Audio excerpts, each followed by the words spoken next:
ATM पति। ATM तो आप लोगों ने बहुत सारे देखे होंगे, पर क्या कभी कोई चलता फिरता एटीएम देखा है? अरे अरे चौंके मत, मैं बात कर रही हूँ अमित दुबे की। यही तो है हमारे चलते फिरते एटीएम। दुबे परिवार ग्वालियर शहर में रहता है। घर में अमित के अलावा उसकी पत्नी सरिता और अमित के माँ बाप रहते हैं। अरे अमित बेटा, आज वो रोशनी के बेटे के पहले जन्मदिन में जाना है, तो सोच रही हूँ उसे तोहफे में 100 रुपए दे दूँ। जरा देना तो। अरे माँ, 100 रुपए में क्या होगा? बच्चे का पहला जन्मदिन है। 501 दो, 501, या फिर 1001 ही दे दो ना आप तो। अरे नहीं नहीं बेटा, 501 ही सही रहेगा। माँ तुम टेंशन मत लिया करो, कमा रहा हूं ना मैं। भगवान की दया से हमारी दुकान काफी बढ़िया चल रही है, इसलिए तुम पैसों की टेंशन मत लिया करो। पर थोड़ी सेविंग्स भी जरूरी है ना? अरे सरिता, आज खर्चा नहीं करेंगे तो क्या मरने के बाद करेंगे? अरे किसी बात की कभी कंजूसी नहीं करनी चाहिए। कंजूसी और बचत में फर्क होता है जी। चलिए, मुझे 5,000 रुपये दीजिए, एक काम है मुझे। अरे अभी क्या काम याद आ गया एकदम से? मुझे बता तो, मैं कर दूंगा काम। तुम क्यों तकलीफ लेती हो? अमित घर से दुकान चला जाता है और रात को वो अपने दोस्तों के साथ पार्टी करने एक बड़े से होटल में जाता है। अरे आज तो मजा आ गया, क्या लाजवाब खाना था। अरे पर खर्चा भी बहुत ज्यादा हो गया। अरे भाई, तू खर्चे की टेंशन क्यों ले रहा है? आज सारा बिल मैं दूंगा, मेरी तरफ से पार्टी। अरे अरे पर अमित।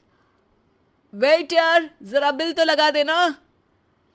वेटर बिल लेकर आता है और टिप की डिमांड करता है और अमित सबके सामने दिखावे में उसे 500 रुपये टिप दे देता है।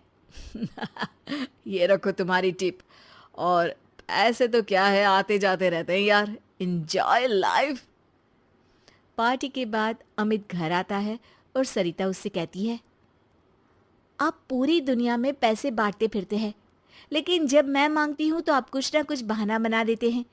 आखिर मेरी भी कुछ ज़रूरतें होती है ना? अरे सरिता, ये कैसी बात कर रही हो तुम? पत्नी हो तुम मेरी, जो मेरा है वो सब तुम्हारा ही तो है। तुम बताओ, किस चीज की कमी है हमारे घर में? और तुम कौन सा कहीं अकेली जाती हो? मैं तो हमेशा रहता हूँ तुम्हारे साथ। तुम्हारा चलता फिरता एटीएम। सरिता को मन ही मन में ये बात खटकती है कि अमित उसका ख्याल अच्छे तरीके से नहीं रखता है, बस दुनिया के सामने अपनी शान दिखाता फिरता है। अगले दिन अमित के पिताजी उससे कहते हैं, अमित बेटा, वो गणपति उत्सव में चंदा देना है। 501 रुपए दे दिए हैं, चलेगा ना? अरे पिताजी, आप मेरी बदनामी करवाएंगे क्या? अरे इतने बड़े आयोजन में सिर्फ 501? क्या इज्जत रह जाएगी मेरी कॉलोनी में? लोग क्या सोच रहे होंगे? अभी जाते जाते 5,000 रुपये और दे देता हूँ उन लोगों को। हाँ अच्छा ठीक है बेटा, जैसा तुम ठीक समझो। सरिता, मैं नई कार लेने का सोच रहा हूँ। एक पार्टी का पेमेंट आया है तो उससे कार ले लेते हैं। अरे पर हमारी कार को अभी 2 साल भी नहीं हुए और वापस नहीं। मैं इतने दिनों से स्कूटी मांग रही हूँ, वो अभी तक नहीं दिलाई, और नई कार लेनी है। अरे सरिता, स्कूटी चला के कहाँ जाओगी? इतनी धूप और धूल रहती है बाहर शहर में। सरिता अमित की बातें सुनकर फिर से नाराज हो जाती है और ये सिलसिला कई दिनों तक यूं ही चलता रहता है। एक दिन अचानक अमित की दुकान में आग लग जाती है और अमित टेंशन में घर आकर सबको ये बात बताता है। अरे बेटा, कैसे हुआ ये सब? कितना नुकसान हुआ बेटा?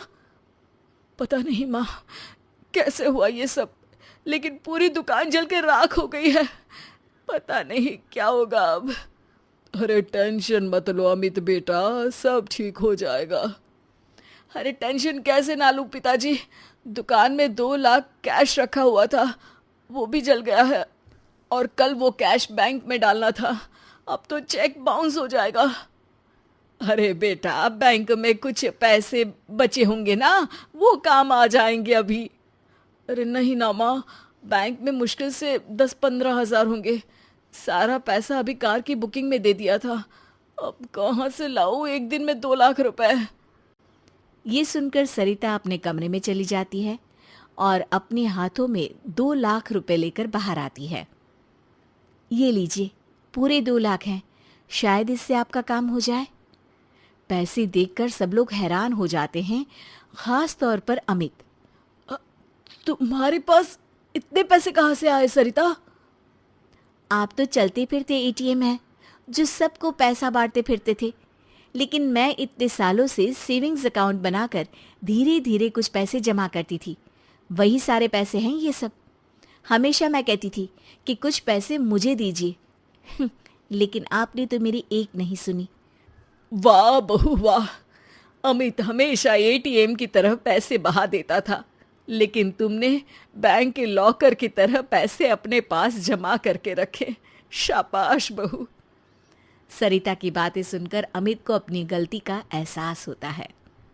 सरिता, मैं हमेशा दिखावे के चक्कर में पैसा खर्च कर देता था, लेकिन कभी तुम्हारी ज़रूरत पूरी नहीं की। लेकिन फिर भी तुमने अपनी समझदारी से ये पैसे जमा किए। आज ये पैसे नहीं होते तो पुलिस मुझे जेल में डाल देती। अब से मैं अपने पैसे एटीएम बन के बांटूंगा नहीं, बल्कि सरिता के सेविंग्स अकाउंट में जमा करूंगा।